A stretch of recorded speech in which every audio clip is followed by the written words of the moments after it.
Que a graça e a paz do Senhor Jesus esteja com você. Sou o professor Rogério de Souza e é uma alegria muito grande contar com a sua audiência neste canal Conhecimento de Fronteira e a sua participação no curso de liderança cristã. Estamos avançando. Este curso está sendo embasado no livro que eu escrevi, Novo Manual de Liderança Cristã. Estamos na parte introdutória do livro. Tem muito material a ser publicado ainda, muita coisa a ser vista. Eu estou lendo aos poucos os parágrafos e fazendo breves comentários. Divulgue essa ideia, convide as pessoas que você confia, conhece e quer que também tenham uma ilustração sobre o panorama da liderança cristã e eu serei muito agradecido. O Senhor Jesus te abençoe. Está escrito aqui, na introdução do Novo Manual de Liderança Cristã, que estarei disponibilizando para vocês através do blog. Depois eu passo o endereço. A Igreja de Deus atravessou o século XX como um bote que venceu as correntezas, alcançando prestígio entre as igrejas do Senhor e fornecendo ao reino de Deus 3 gerações de crentes salvos, batizados no Espírito Santo e fazedores da obra. Deixa eu falar com você, especialmente com você, que faz parte da nova geração de líderes da igreja no século XXI. Nós acabamos de ver 2 vídeos anteriores que a igreja trabalha por turnos. O turno da madrugada, que foi o turno dos apóstolos. O turno da manhã, que pertenceu aos pais da igreja. O turno da tarde, que foi entregue para a igreja da era medieval. O turno da noite, que estava na mão dos reformadores e protestantes, e novamente nós, que estamos no turno da madrugada da história da igreja. É de madrugada, mas a madrugada ela se divide em turnos também. Você tem o primeiro turno, que vai da meia-noite até as 3 da manhã, e o segundo, que vai das 3 da manhã até as 6. Quer dizer que existe turnos, e dentro dos turnos, turnos menores. Qual é o nosso período? O nosso período é esse que está entre a meia-noite e as 3 horas da manhã. É a alta madrugada, altíssima madrugada. E nessa altíssima madrugada nós temos o pessoal que trabalhou ali no século XX. A Igreja de Deus durante o século XX ela cresceu muito, ela agigantou-se muito. E as lideranças que trouxeram a igreja para nós durante o século XX trabalharam por 3 gerações, se nós considerarmos as gerações como em torno de 30 a 35 anos. É o tempo de uma gestão pastoral, 30 a 35 anos, no máximo 40, gestão pastoral. E quando eu falo gestão pastoral, não é apenas aquele pastor local, da igreja local, mas uma gestão pastoral ministerial, algo mais abrangente, alguém que iniciou a igreja, abriu igrejas, ordenou o ministério, organizou o ministério, trabalhou com a teologia, trabalhou com missões, trabalhou com evangelização, trabalhou em todos os setores da igreja. Isso que eu estou falando. Uma geração de um pastor, de um líder de igreja, de um líder ministerial, dura em torno de 30 a 35 anos, no máximo 40. Se assim pensarmos, a igreja do século XX, ela passou por 3 gerações distintas de pastores. Final do século XIX, final do século XX. E o que fizeram os nossos líderes? Cada um no seu turno, cada um na sua hora, da meia-noite à 1 da manhã, da 1 da manhã até as 2, das 2 até as 3. Lembre-se que eu estou usando uma comparação, uma ilustração. Cada geração na sua hora. E o que aconteceu no Brasil durante esses 100 anos, do século XX? O que aconteceu? Nós tivemos o primeiro momento em que o Brasil ele rompia com o Império de Portugal. O Brasil deixava de ser império para se tornar uma república. Surgiram então os generais, os coronéis, surgiram os marechais, que se tornaram presidentes da República. Nesse momento de transição, a gente pergunta: será que a sociedade política e civil interfere nos rumos da igreja e no estilo de liderança da igreja? Mas é lógico.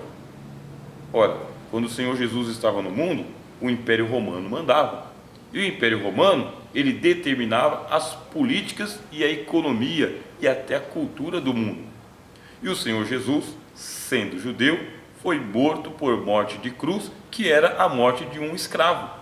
Isso não aconteceu com o apóstolo Paulo, porque ele tinha cidadania romana, e Paulo também morreu, da mesma forma que o Senhor Jesus, executado pelo Império Romano. Cristo recebeu a morte dos escravos, e Paulo recebeu a morte de um cidadão romano, foi decapitado. Se você pergunta se a política do seu país interfere nos estilos de liderança e nos rumos da igreja, eu estou afirmando, interfere sim. E essa interferência tem que ser percebida pela liderança, pelo líder. Exemplo, o Senhor Jesus está diante de Pilatos. Pilatos diz a ele: você não sabe que eu tenho o poder de te soltar ou mandar te executar? E Cristo reconhece: sim, você recebeu essa autoridade do alto, porque se do alto não tivesse sido dado a você, você não teria. Cristo reconheceu que a interferência do Estado na forma de execução de Cristo estava sendo validada. O apóstolo Paulo, por ter cidadania romana, quando ele foi preso lá em Filipos, ele chamou para si o seu direito romano. Escuta, vocês mandaram me prender assim? Vocês querem que a gente saia de qualquer maneira? E quando souberam que Paulo era de cidadania romana, temeram muito. Interfere, deixa eu dizer, o contexto social interfere na sua liderança e na igreja. O contexto político interfere também. O contexto econômico interfere também. O contexto cultural interfere também. Todas essas interferências externas exigem que a liderança se adeque e seja adequada ao momento que está vivendo. O século XX começou assim, termina o Império Brasileiro com Dom Pedro II. Inicia-se agora a Era da República com os marechais, Floriano Peixoto, Marechal Deodoro, a turma toda. A Igreja de Deus está iniciando. É o início do movimento pentecostal no Brasil. As igrejas batistas já estavam por aqui, as metodistas já estavam por aqui, as anglicanas já estavam por aqui, as independentes já estavam por aqui, sem falar da multicentenária e milenária Igreja Católica. Não falaremos deles especificamente. A igreja já estava por aqui. E igreja interfere com igreja. Cultura interfere com igreja. Política interfere com igreja. E é por isso que os primeiros líderes que surgiram no século XX para a igreja evangélica brasileira tinham formação militarista e postura militarista e comportamento militarista e conduziram a igreja como se fosse uma espécie de braço do exército brasileiro. Você acredita nisso? Muitos pastores reproduziam o comportamento do quartel, como sargentos, capitães, generais, e consideravam os cristãos como uma espécie de soldados e cabos e que deveriam submissão cega às orientações dos seus líderes. Então, estou dando esse tempo para você pensar. Quando nós estamos agora? No século XX? Estamos no final do Império? Estamos na era tenentista? Coronelista? Nós estamos em que momento? É uma ditadura? É um militarismo? É uma república. Mas é uma república democrática de direito. Você é um líder que vive numa república democrática de direito. Se lá no início da história da igreja, o Império Romano foi considerado por Cristo e por Paulo como influentes no direito que eles tinham, da mesma forma nós somos uma igreja que vive em um estado democrático de direito. E os membros da igreja hoje sabem disto. Se você exigir obediência cega da turma, você não terá obediência cega. Você causará transtornos para o reino de Deus. Não dá para você reproduzir o ideal de liderança do início do século XX. em que os pastores reproduziam esse comportamento patriarcal, paternalista e militarista dentro da igreja. A gente sabe que nós temos pessoas na igreja que têm 70 anos, 80 anos.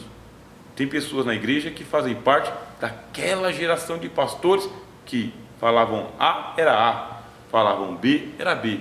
Hoje não é assim. Será que diminuiu a autoridade do pastor? Não, não diminuiu a autoridade do pastor, desde que ele saiba se portar como uma pessoa do século 21 nesse contexto, porque agora mudou tudo. A igreja passou todo o século 20.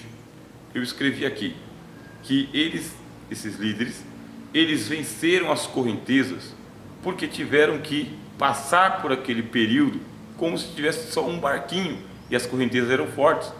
Deus deu capacidade a eles, fortaleza a eles, inteligência a eles, para que pregassem para um povo iletrado, porque a grande maioria do povo brasileiro no século 21 era iletrado, analfabeto, de classe baixa, mas muito baixa mesmo, uma extrema pobreza, ignorante quanto aos conceitos científicos, tecnológicos e tudo mais, não tinham acesso livre às redes de informação, e o povo de Deus tinha que receber liderança que os conduzisse nessa turbulência.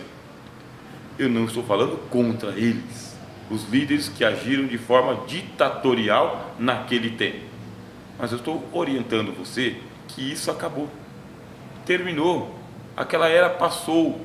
Depois da República Velha, que surgiram as ditaduras, que foram mãos de ferro, surgiu agora a República Democrática.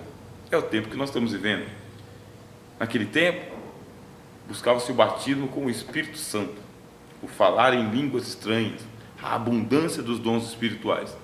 Ainda hoje nós buscamos o batismo com o Espírito Santo, mas a Bíblia diz que os dons e as vocações de Deus que são sem arrependimento também são distribuídos a cada um conforme aquilo que for útil. Se mudou a era e o turno e a história da igreja, também a diversidade de dons, que são os mesmos, vão se manifestar com diferentes funções. Eu convido você a pensar a sua liderança. Pense como uma nova geração, porque se os nossos líderes trouxeram a igreja durante as três gerações, durante todo o século XX, foram recebendo transformações também, foram progredindo no entendimento também. No início da história da igreja aqui no Brasil, ela não tinha patrimônio, hoje tem patrimônio. Não tinha prestígio, hoje tem prestígio. Não tinha reconhecimento popular, hoje tem reconhecimento popular. Mas não se esqueça, é a madrugada. As luzes precisam acender-se independentemente, individualmente, em cada denominação, em cada igreja, em cada ministério e em cada liderança também. Bom, no tempo dos coronéis, os nossos líderes, eles suportaram o desprezo e o escárnio de um Brasil precário, sem economia própria, tributária da Inglaterra e soterrada por toneladas de cultura idolátrica. Na era dos militares, a igreja conquistou centenas de patentes entre os soldados do exército brasileiro, fazendo dessas pessoas gente de frente no trabalho do Senhor. Preste atenção. Se quem está se convertendo para a igreja é um soldado do exército, é um sargento, é um coronel, se alguém que está se convertendo para a igreja é alguém de alta patente, por que eu não vou, como líder, ter a percepção de tornar isso proveitoso para o reino de Deus? Não significa que na igreja ele vai ser um sargento, um coronel, um tenente, um comandante. Significa que essa habilidade, essa qualidade que ele exerce na sociedade civil, quando vem para a igreja, ela pode ser remasterizada, redirecionada, reaproveitada e muito bem aproveitada. Foi isso que os nossos líderes fizeram no século XX. Aconteceram erros? Sim. Exageros? É inegável. Não vamos tampar o sol com a peneira. Mas foi uma habilidade que eles tiveram, porque era o contexto do Brasil e o contexto da igreja do século XX. A mesma coisa nós devemos pensar agora no século XXI. Se você tem lideranças que estão chegando para você com formação em psicologia, direito, pedagogia, filosofia, empresários, empreendedores, farmacêuticos, pedreiros, eletricistas, padeiros, comerciantes, se você tem gente que qualificados estão para a sociedade civil, agora que você é líder, faça dessas qualidades algo proveitoso para o reino de Deus. Mas para isso, lembre-se do vídeo anterior, você precisa ser amistoso, tem que ter amizade, saber canalizar as habilidades das pessoas para que a tua liderança seja ilustrada para o reino de Deus e proveitosa. Se nós estamos na madrugada, precisamos acender o maior número possível de lâmpadas. E essas lâmpadas são as pessoas que estão com você. Canalize as habilidades dos seus liderados para o bom proveito das coisas no reino de Deus. Ora, de repente você tem alguém que veio do mundo, como a gente costuma dizer, veio da sociedade civil, e essa pessoa lá fora era um guitarrista, um baterista, um sanfoneiro, um tocador de gaita, um cantor. Por que não trazer essa pessoa para o reino de Deus e usar as suas habilidades que tem, são naturais, são preparadas, para poder assim servir bem a igreja de Deus? Eu termino dizendo o seguinte: eu fui participar de um congresso esses dias, e lá o pregador, que foi feliz nas suas mensagens, eu gostei inclusive da performance dele, bastante assim expressivo com a igreja. Só que teve um ponto que ele colocou lá que eu observei assim de uma maneira crítica para mim, e agora estou compartilhando com você, porque é um momento. Naquele momento não, a gente tem que manter sempre a postura ética, não estamos aqui julgando os irmãos. Mas deixa eu dizer o que ele disse. Ele disse que um rapaz que era músico profissional, que fez conservatório, ele estava observando a qualidade musical da igreja. Ele era não crente, mas ele era um perito em música, destro em música. Ele estudou no conservatório, ele tinha conhecimento de altura, timbre, compasso, todo esse mundo musical. E quando ele observou a qualidade musical da igreja, ele foi fazer uma observação para o pastor. Escuta, vocês perceberam os instrumentos desafinados? Vocês perceberam as pessoas cantando em compasso diferente?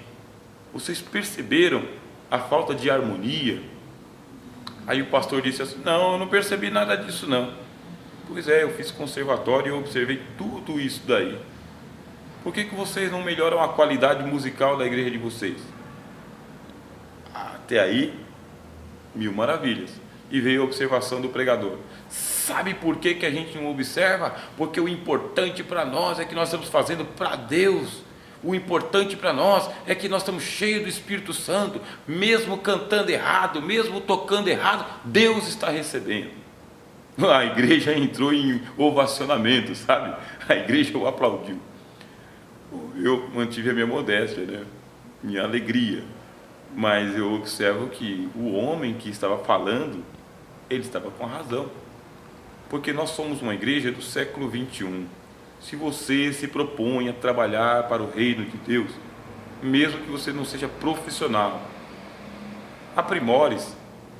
Porque existe gente que já sabe fazer melhor aquilo que você está fazendo bom. Melhore o seu português, melhore o seu vocabulário, melhore a sua aparência, melhore a sua performance, sem se envaidecer. Quem me acompanha nos vídeos pelo YouTube e no canal Conhecimento de Fronteira sabe que eu dou prioridade para a simplicidade de espírito. Mas simplicidade não é simploriedade. Fazendo parte da igreja do século 21, se você tem na sua igreja uma pessoa que fez conservatório, que conhece de voz, conhece de instrumento musical, conhece algo sobre campo harmônico, e coloque esta pessoa sob a direção de Deus para treinar os irmãos, aprimorar os irmãos, melhorar os irmãos. Há uma denominação entre nós, evangélicos, que não tem comunhão conosco, infelizmente, nos consideram primos. Mas vou irrelevar isso daí. Eles ainda estão nesse tempo da história da igreja deles. Nos chamam de primos. Mas tem uma coisa que eles fazem bem. Se alguém quer ser músico no seu ministério, precisa estudar a música em todas as claves. Na clave de sol, na clave de dó. Ele tem que estudar, e tem que estudar muito, para depois ser oficializado, e depois de ser oficializado, poder tocar em todas as igrejas livremente. Música de qualidade. Eu estou utilizando eles porque é uma qualidade que eles têm. E não tenho problema nenhum. Se eu vejo qualidade em um professor, eu olho para a qualidade desse professor e o imito. Procuro aprender com ele. Se vejo a qualidade de um líder, eu o imito também. Agora, se eu vejo vícios, isso daí eu observo, anoto e não imito. Procuro não imitar. Agora, eu tenho também minhas posturas viciosas, viciantes e também as qualidades. Algumas pessoas procuram imitar. Se forem imitar, somente as qualidades, os vícios não, por favor. Bom, eu termino agradecendo a Deus por sua vida, por sua audiência e também por sua participação no curso de liderança cristã. Que Deus em Cristo te abençoe. Divulgue o canal Conhecimento de Fronteira, mantenha-se inscrito, traga novos inscritos também, porque o nosso objetivo é espalhar este curso em todas as camadas aonde Deus permitir. Eu sou o professor Rogério de Souza. Que a graça de Deus seja com você, em nome de Jesus.